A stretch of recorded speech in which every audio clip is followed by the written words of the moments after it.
Hey guys, we are going to be doing something fun today.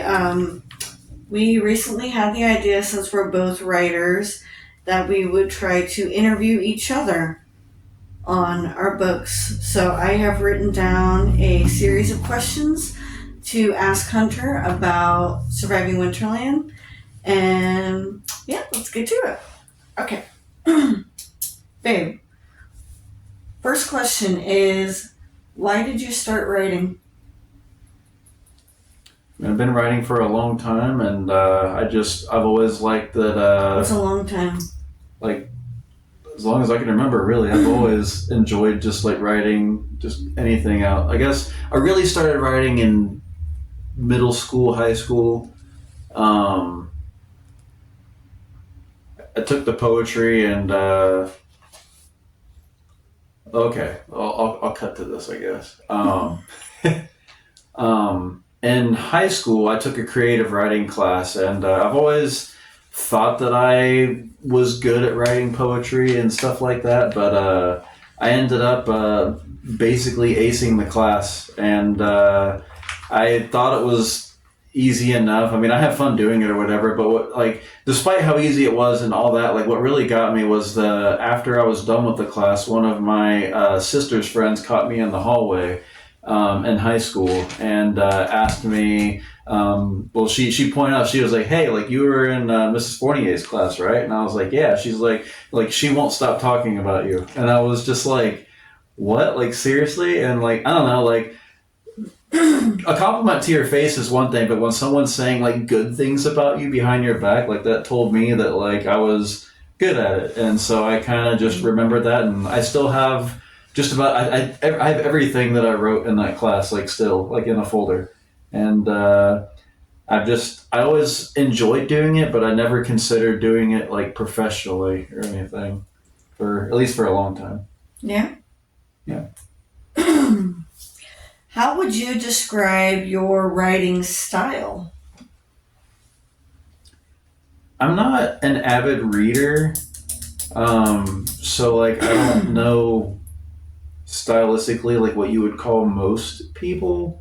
But I feel like a lot of books are really just plain. Like I feel like a lot of things don't go into the detail that I want them to do, and so I'm kind of very Not all, some. well. A lot of the stuff that I've read, which is lower level stuff, I guess, R.L. Stein, and which is more for like kids, which I read as a kid, so that makes sense.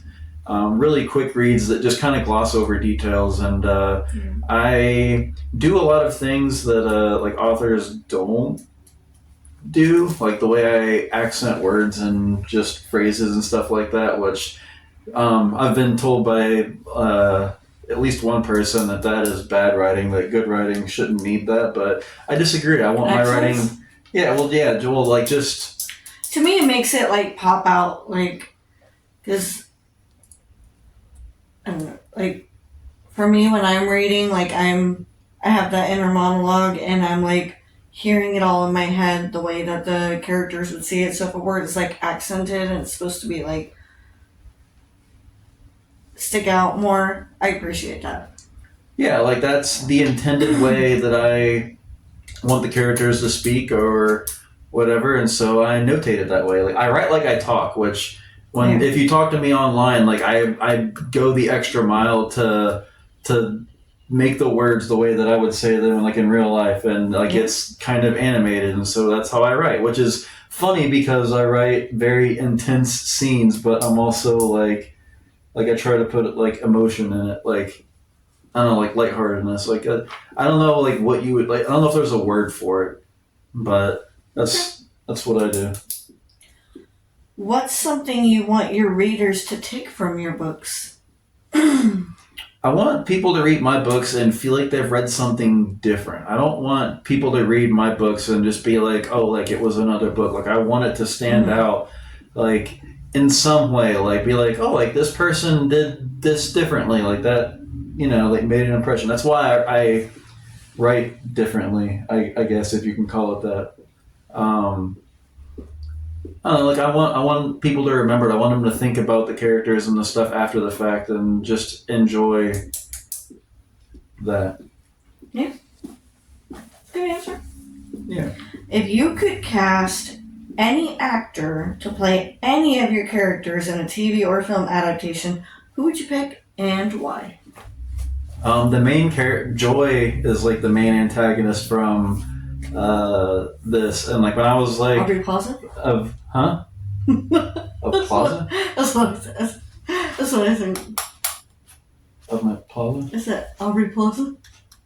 Oh, she would be a good one too, actually. Aubrey Plaza would be. But she's too old to play Joy. Joy's like early 20s. Jenna Ortega? Jenna Ortega, yeah, but Anne Hathaway was always my like, not like. Really? Yeah, just because like the way she animates her eyes and her like mouth, like she has a really big smile. I feel like she could just nail Joy like so good, and I think it'd be really cool to see Anne Hathaway like in a really strong antagonist role. Like usually she's like protagonist. Like she's gonna be Verity, so you'll get to see her crazy as Verity. Yeah, but she's drag you to the theater and make you watch Verity. You don't have to drag me. I'll go. I'll watch it. I'm curious.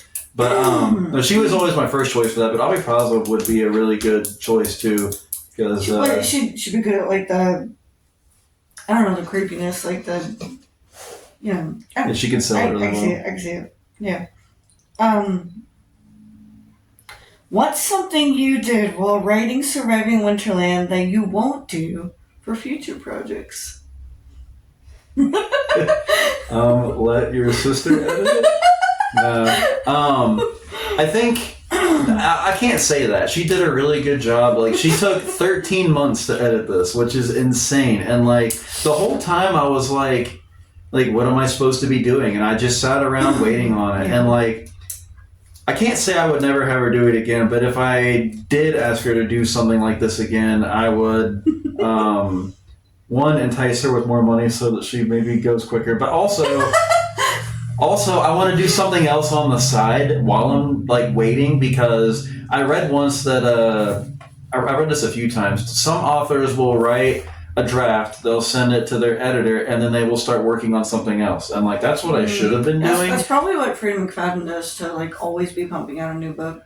Yeah, so giving her the benefit of the doubt and assuming she doesn't write with AI. I think that would be the better way to go about it, more than just like sitting there waiting on someone to do something. Because that is my least favorite thing of this whole thing, was relying on someone else and waiting on someone else to help. That's what slowed me down on like every part of this. Like the stuff I did myself. That's literally why it took like so many years to write Surviving Winterland. Yeah, because I didn't do it. Like everything that you've written, you kind of get out really quick because I edit your stuff and I'm faster and on it, and like you're not relying on someone that's not like committed to it. And to be fair, like I'm more invested in the stuff that you're doing than she is to mine, because your success is my success and we're in this together. So yeah. What advice would you give to someone starting their first novel? Work on it every day. Like do a little bit. Yeah, well, I mean, like seriously, like if you make a routine out of it, you'll stick to it. Even if you don't do a lot every day, but like getting in your head that like I'm gonna do something today, a little bit. And if you do that every day, you'll make progress every day and you'll feel good about it. If you don't do something every day, like if I miss a day and like I am too busy or just don't have the energy or whatever, like I feel bad about it, then like it's easy to put it off to the side and not get back to it. But if you make a point to do it, you'll get more done. Life happens though. Yeah, and as far as like finishing it, like you can't finish it if you don't work on it. So get it done. Doesn't have to be perfect, and then like try to have fun with it. Mm-hmm. And then my final question is, what's next for you as a writer? Whether that be future goals way down the line, your next project, or whatever. What is next for Hunter Wheeler, aka Thomas Hunt? I mean, probably the next thing I'm going to do, Rob Novelin and I are working on Sisters, and I want to get that done because I think with both of us working on it, we'll get it done really quickly. But I also have other things that I'm working on at the same time, and it's kind of a like low-key race in my head to see which one actually gets done first, because I've commissioned art for one of my spicy novellas, and I think once I get the art in my hands, like I will be able to motivate myself more to prioritize that and get that done. My goal is to finish and publish 3 or 4 different things this year. And like I just don't know what order they're gonna happen in, but that's where I'm at. 4 things? Yes. That's a lot. Yeah. Sisters with Rob, Isabel's Dirty Laundry Book 2. I'm hoping to get done this year. Spirit of the Wilderness, I have a goal to get that done this year, and I've considered trying to publish some of the short stories that I've written by Halloween. I think that would be really cool.